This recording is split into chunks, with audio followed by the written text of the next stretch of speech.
Ladies, have you been led astray? Did you diddle where maybe you shouldn't have dabbled?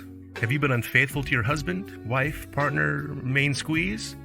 Well, there's a judgment-free podcast just for you.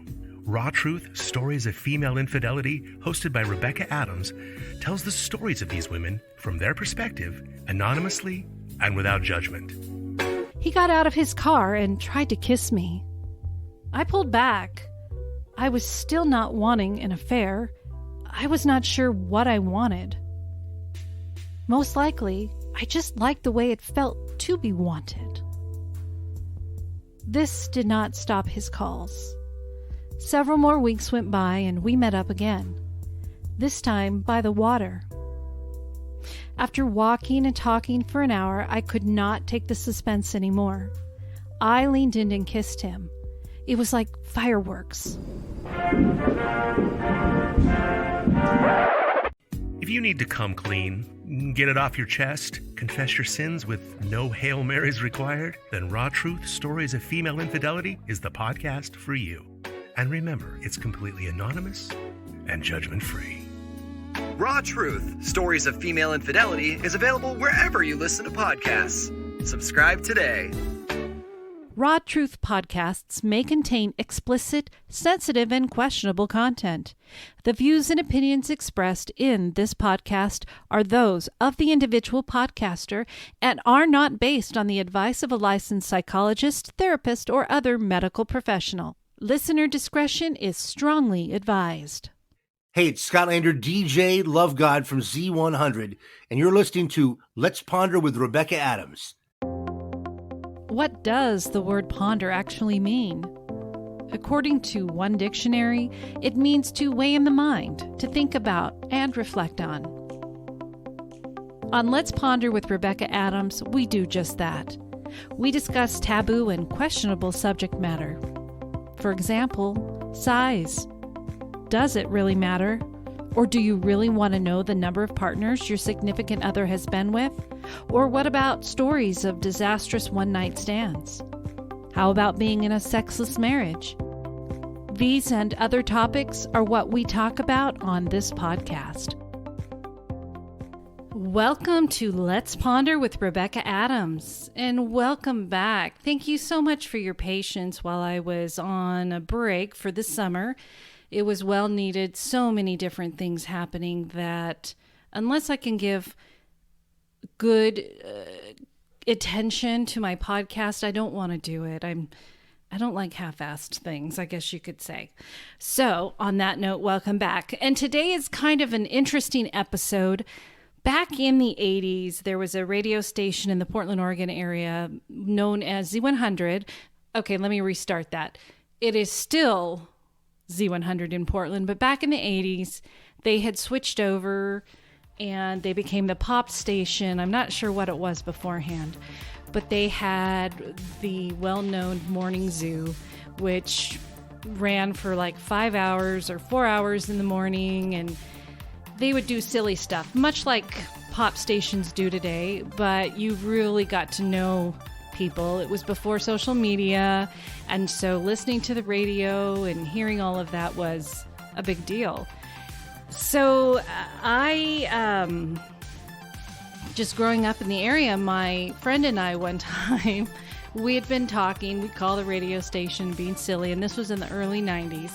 We had actually called and done requests for one of the DJs, and his name is Scott Lander in Portland. And at one point, I think my friend and I actually went up and saw him at the studio and would run into him in town and stuff like that.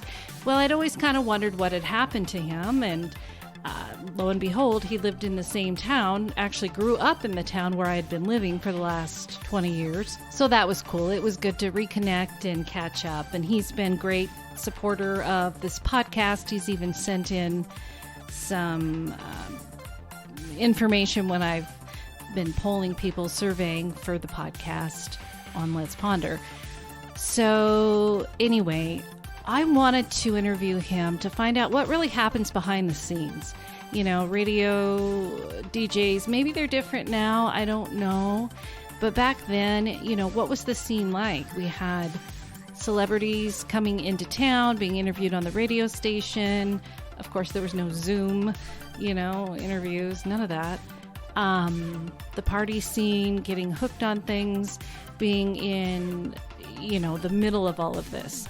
And he was kind enough to agree to come on the show and share his experience of when he was coming up through working at Z100 and how being a part of that at a young age, what that did and where he is now. First of all, thank you so much for taking the time to finally talk with me. Oh, no worries. Thank you.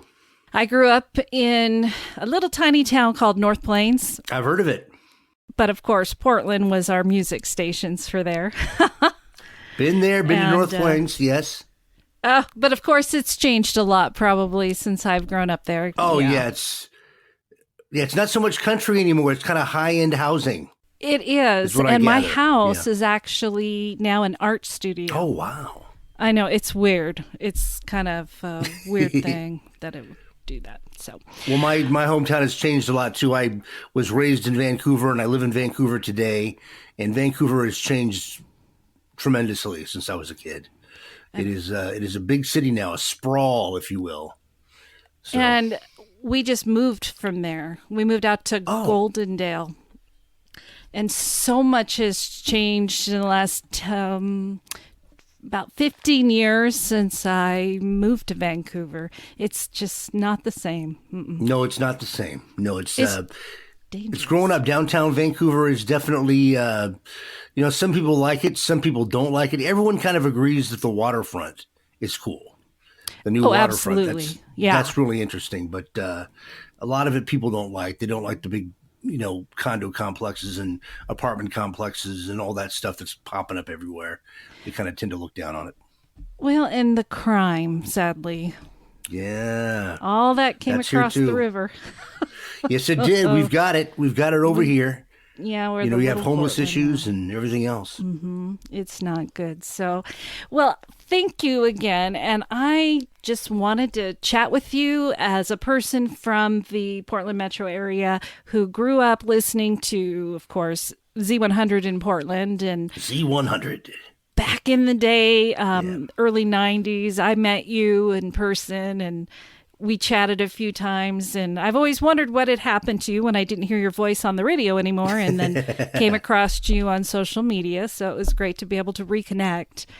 So I just wanted to kind of get to know you, let the listeners get to know you about life as a DJ, in a big city and sure. And all of that. And we'll go back to the beginning if that's okay.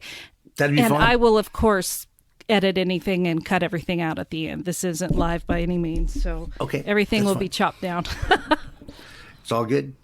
Okay, so hey, you talk online a lot about not so much about your childhood, but you talk a lot about your mom. And yes. I see your father was in World War II and went to Germany. Is that where your parents met? No, they met here. They met in Ridgefield, Washington is where they met. My mom is British. She moved here. I believe she came here to marry somebody else. It was actually, she moved here for a different guy. And then she met my dad after they divorced. She met my dad. And they fell in love quick and had a bunch of kids. Yeah. And if your dad was in World War II, you were were you at the end of the line of the kids there? I'm middle kid. There's a younger brother, my brother Chris.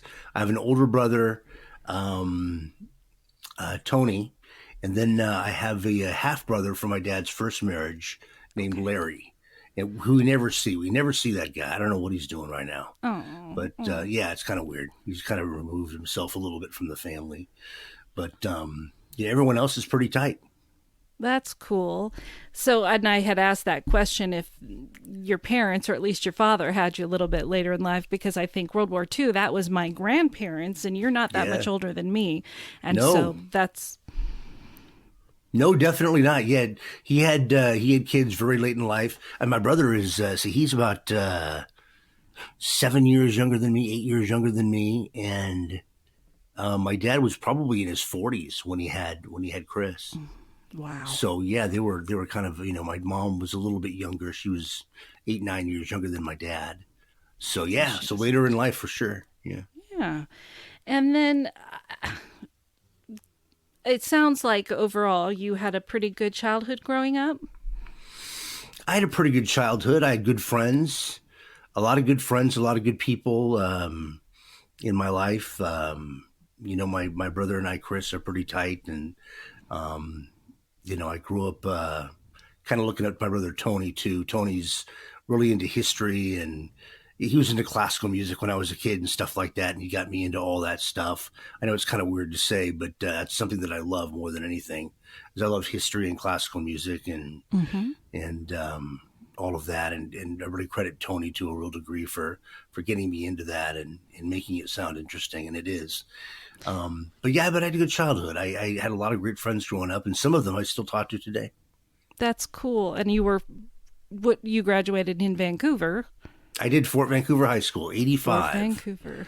Oh, I gave away my age. Oh, you said we talk about the truth here. No, that's okay. I'm old. No. I was class of 90, and my sister was class of 86, and the guy I'm getting married to was class of 83, and my husband that passed away was class of 82. So you're not. Oh boy, thank you for that. I appreciate it. I feel old then. But, we all do. Actually, you know what? I feel like I'm 35. I feel like I'm 35. How I look, I don't know. I don't care. But I feel like I'm about 35 years old, 35. Oh, that's awesome. That's awesome. So in high school, we all talk about what kind of jobs we want to do and what we want to be when we grow up. How did you come across, back in the day when we were still probably using records and cassettes? I don't know. Yes, we were. Records and cassettes, that was it. The DJ world. How did you get into that? Well, it was kind of something I really fell into. When I was a kid, I thought I wanted to be into, medicine. I wanted to be a medical doctor or a dentist or something like that, a pharmacist maybe. And so I took all those classes and did fairly well. But I met a person when I was still in high school that really inspired me to get into radio. A guy named Chet Buchanan, who today is the morning. Him. Yeah, remember Chet? Yeah, he did mornings as Z100 for a while, 20 years ago. But he's been doing mornings for at least that long in Las Vegas, and he is a very dear friend and a mentor, and he really got me into radio. He really inspired me to do it. And so did other people too, Gary Bryan, Michelle Rompakis, other people that I met, Sean Lynch, people that I met along the way that really, really got me into it, kept me into it. And that's kind of how I fell into radio. It was not something that I had planned. I wasn't a kid. I wasn't 10, 12 years old and listening to the radio going, I want to do that. I'm going to be a DJ when I grow up. It wasn't that way at all with me. I was kind of a different kid. I played saxophone.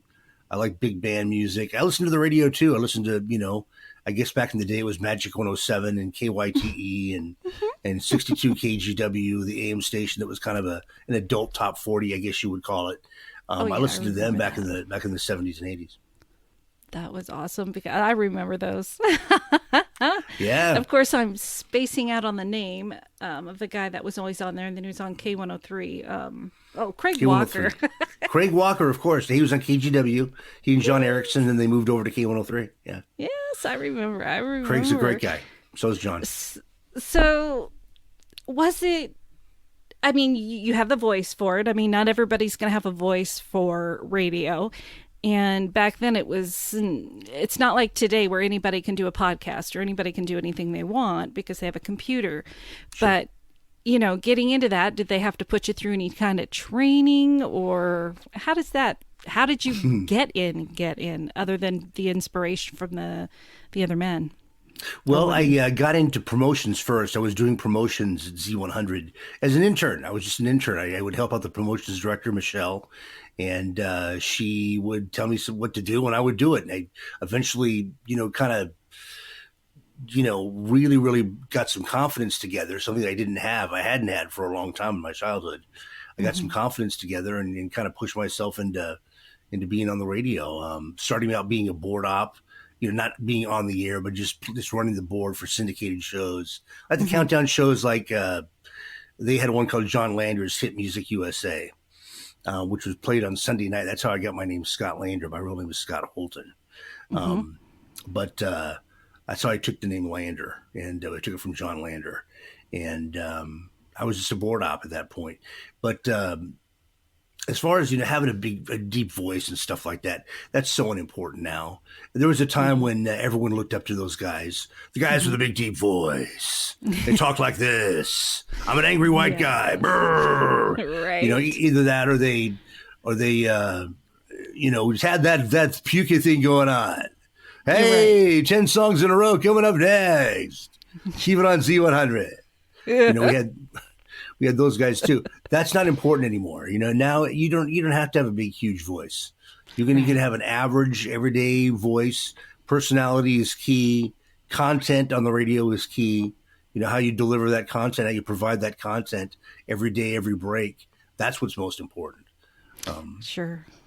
Yeah, it's true. I mean, like I was saying, I'm a podcaster, obviously, and grew up singing and all of that. And I wanted to do something with my voice. Of course, I wanted to grow up to be a singer, but that didn't work out. I played in my band with my dad, went into the bar at 16, to play music kind of a thing. That's cool. But, woo! But, life happened and I didn't get to fulfill that dream. So here I am now able to use my voice in a different way. But you can listen to podcasts and there are some people on there that just, you want to clear your own throat when you're listening to them because their voice sounds it's like so they need bad. To it's just their like voice. Fingers raking down a chalkboard. Yeah. So if your voice is that awful, it's going to stand out. It's going to be something that's going to be a bit of an impedance to your success, probably. Absolutely. So once you got into the DJ world, of course, now there are musicians cycling through maybe concerts. I remember like the end of summer? Last Chance Summer Dance. Yes, the Last Chance Summer Dance and people filtering through and you working with those people. Sure. How did that affect you? I mean, how did you cope with that and friends saying, oh, I can get in with him because they know this person. I can get backstage. And kind of being the local celebrity. Right. Yeah. It was actually pretty easy to do. Celebrities are easy to deal with for the most part. I mean, they all kind of go through the different radio stations, the circuit. They stop up at this radio station, interview with one DJ, one morning show. They go to a different radio station across town or in a nearby city, and they do the same thing. So they're pretty used to it. It's kind of by the numbers for those guys, I think, for the most part. Every once in a while, you crack them a little bit, and they seem to love you a little bit more, and they give you a little bit more than maybe they gave the next guy. But it's all pretty much the same. I've had good interviews. I've had bad interviews. I've had interviews where they actually made fun of me. The Gin Blossoms. Remember the Gin Blossoms? I love the jealousy. Gin Blossoms. Yeah. Yeah, maybe not more anymore. I interviewed them on Z100, and they started making fun of me on the radio. Hey, it's Scott Lander, Z100. They started doing one of those kind of things. I didn't think I sounded that way. They did. They were just having fun. It wasn't anything meant to be derogatory or anything like that. But it was definitely something that was kind of like, oh man, here we go. They're probably just used to making fun of radio. They've probably had so many bad experiences at radio stations. Chances are they just kind of look at all of them the same way. They really do. And I've had great interviews. Chili from TLC was one of the greatest interviews I've ever done. She was absolutely fantastic. Just a funny. And since then, I've read that she's not so easy to get along with, and I disagree. I read something the other day that said that they had something online about different celebrities that were difficult to talk to and get along with. And Chili from TLC was one of them. And I thought, that's not true. That's not true at all. She was fabulous, absolutely fabulous and hilarious, so. Interesting. I've interviewed many people, all the people from backstage at the Last Chance Summer Dance. That was a given, people that were coming to do shows in Portland, et cetera, et cetera. But yeah, we got backstage. We got to talk to him, got to meet him, got to talk to him, got to hang with him.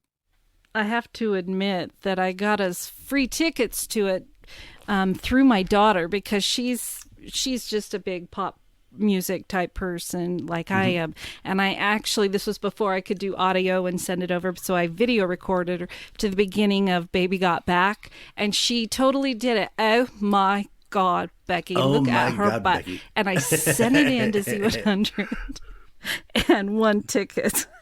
Oh, that's great. What was the Last Chance Summer Dance? You remember who was there?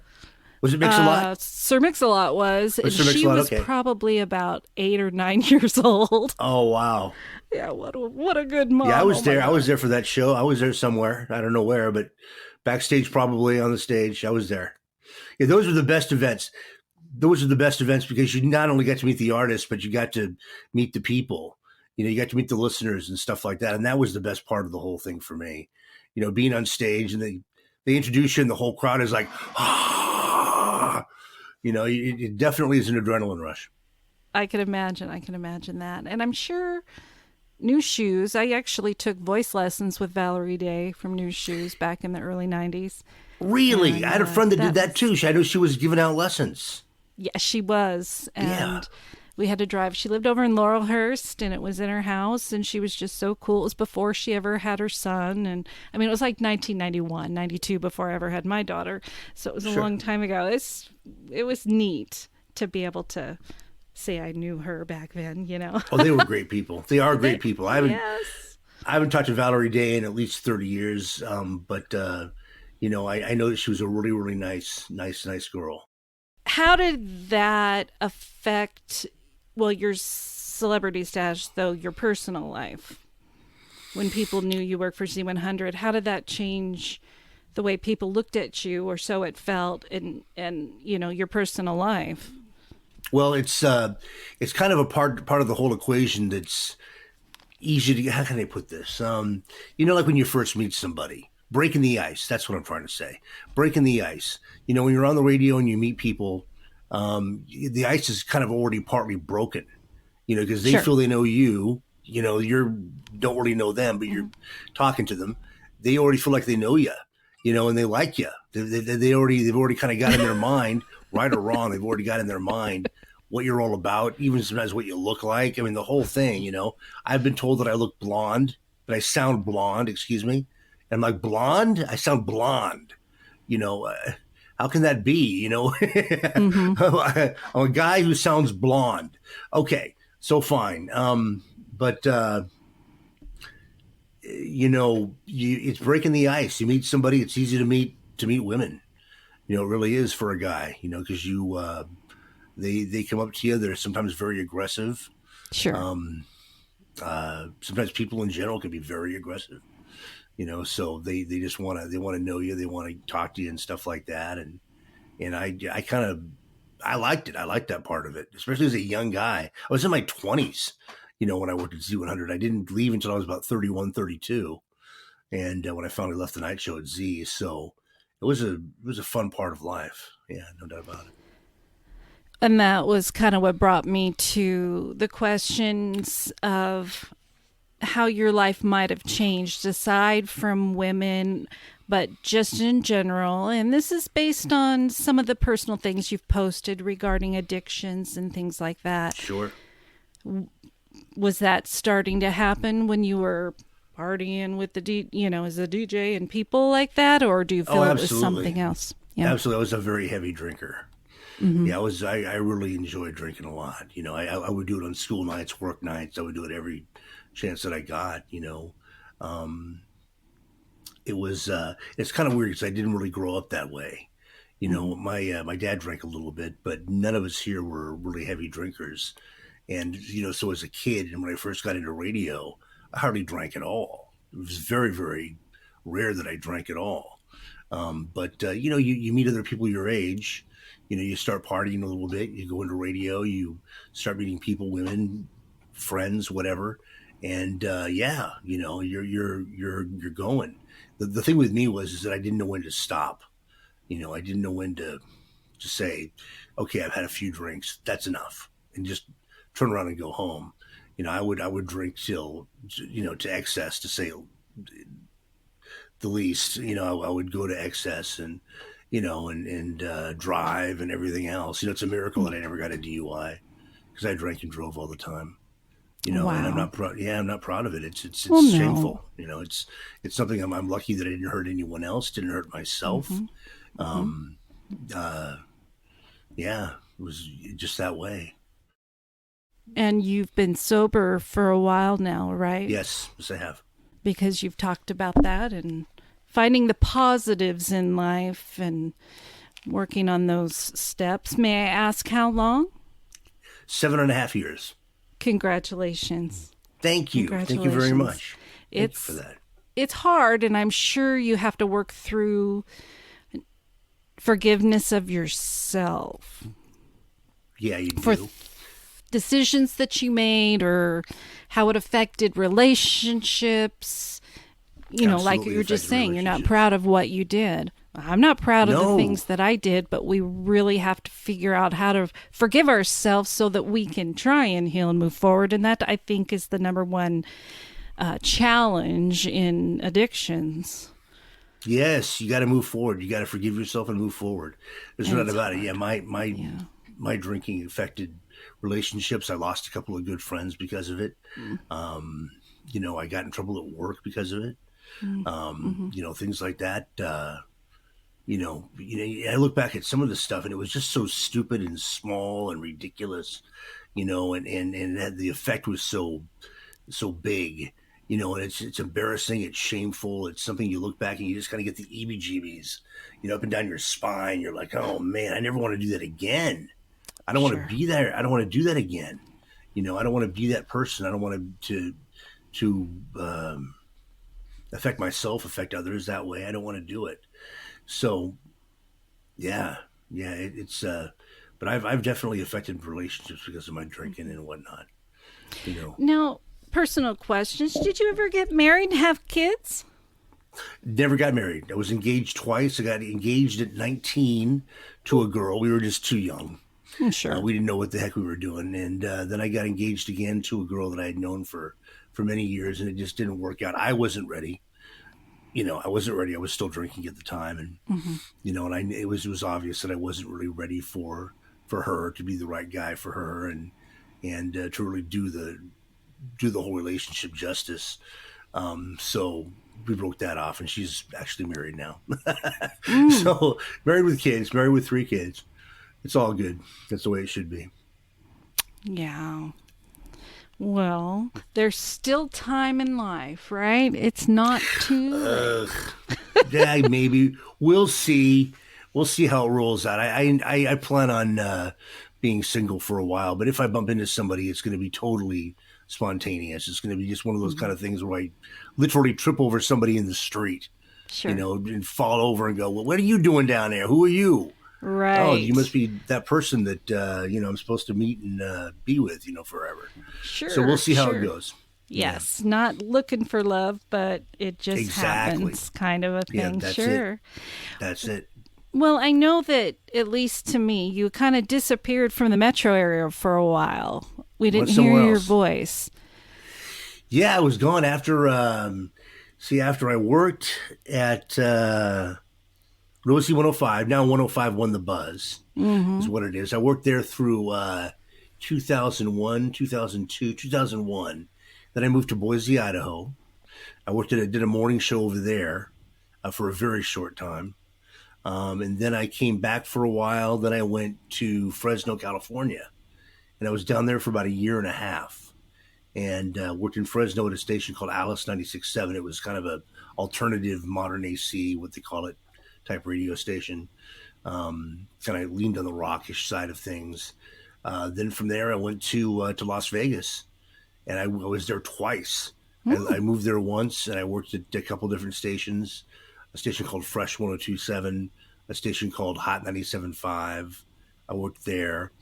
Then I left, and that's when I came back to Portland to be with the woman that I became engaged to, and then I got another job back down working for the same company that I was working at with Hot 97.5. They put a new radio station on the air, and they wanted me to to go down there and do the morning show. So I went down there to do the morning show, and it just didn't work out. The station had a really lousy signal.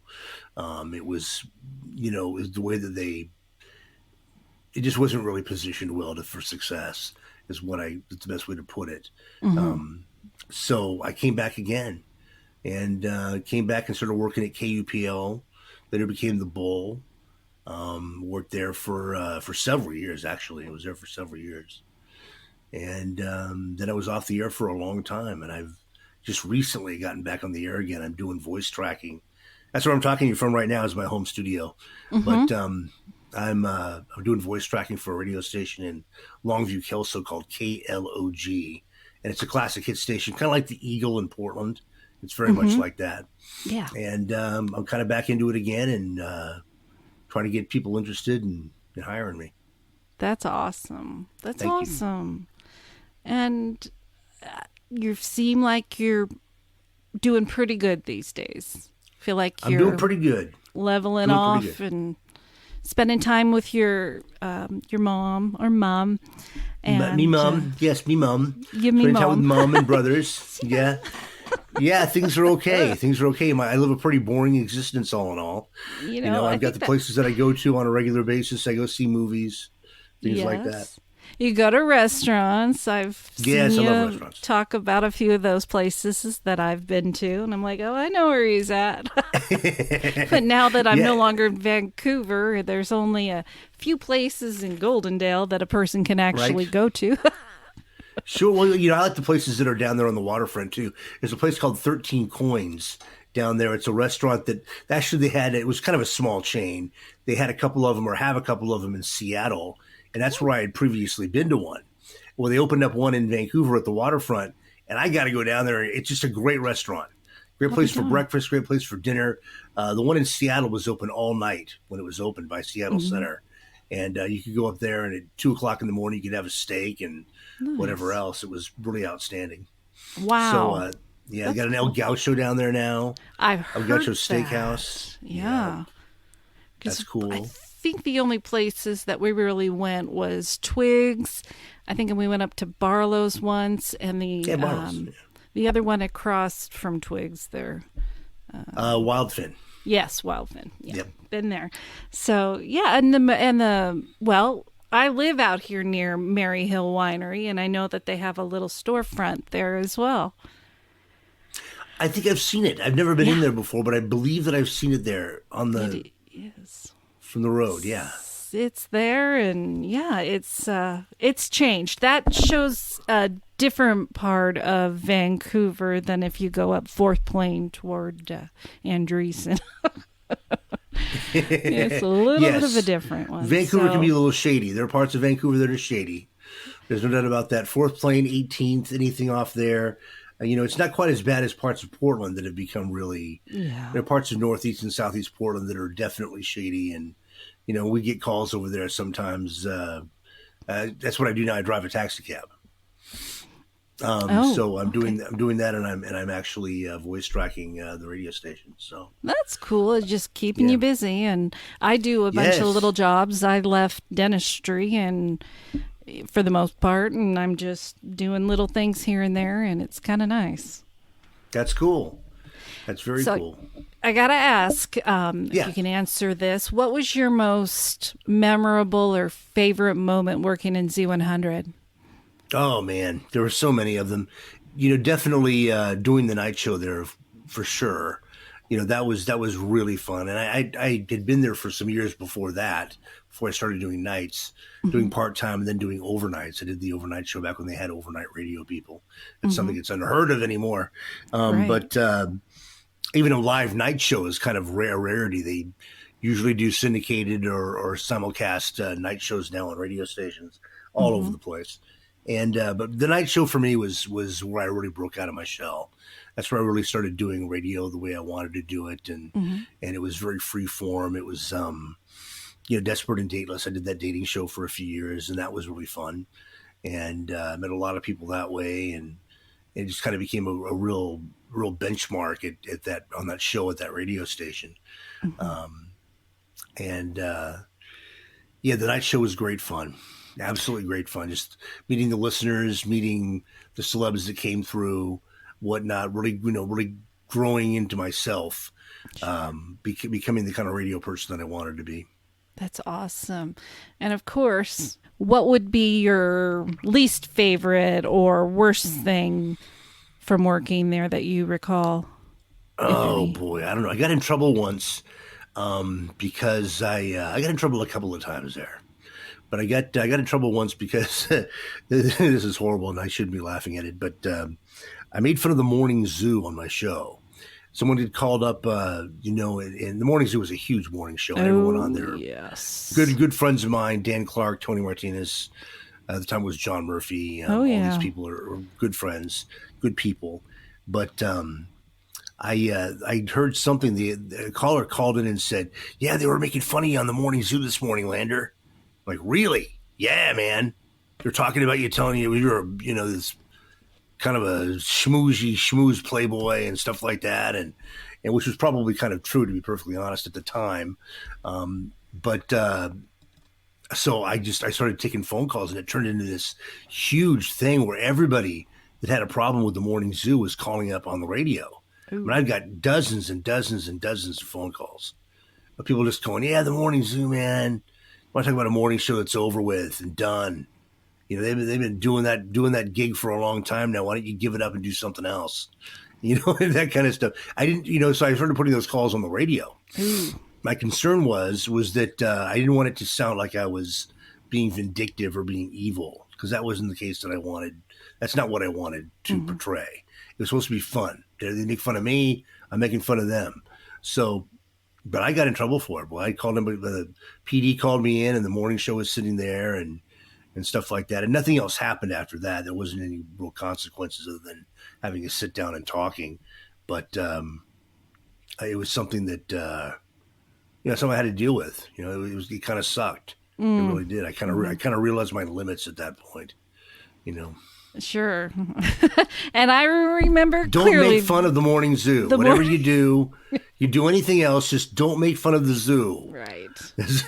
They are holy, holier than holy. For the longest time, I had a CD collection. This was back in the Clinton era, where they did the music. They would make fun of the phone calls between Monica Lewinsky and what's her name? On Clinton? Not Clinton. It was the woman. And I've, of course, watched docuseries since then. But, the gal that she worked with. And they did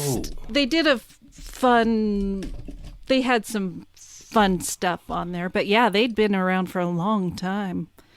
Because I think I was... the zoo's been around forever. Yeah. And it's totally different now. It's a... John, Jay, and Rich. Yes, right. Which is John, that Jay, even local? They're in Phoenix. They're at a station called KZZP in Phoenix. Okay, so that's one of those shared or syndicated situations. It's a syndicated morning show. Talking about, yeah. I didn't think the morning zoo was great. Morning Zoo was great. When I first got to Z100, there was a guy named Gary Bryan, who now does mornings at a radio station called K-Earth in Los Angeles.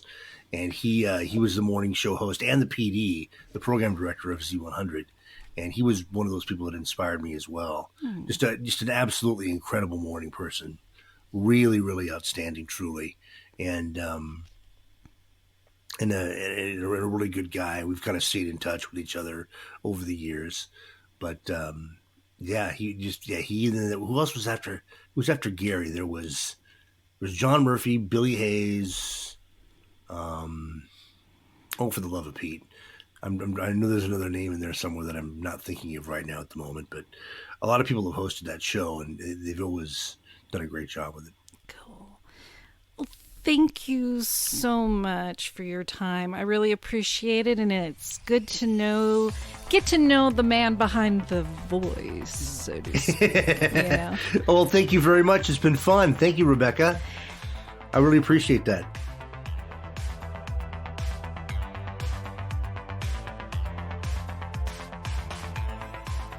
Thank you all for being here today. We'll be back in a couple of weeks to discuss the topic of whether or not you would raise a child that was conceived due to infidelity. If you have a story or a little opinion on that, feel free to email me. There's still time. Rebecca.rawtruth@gmail.com.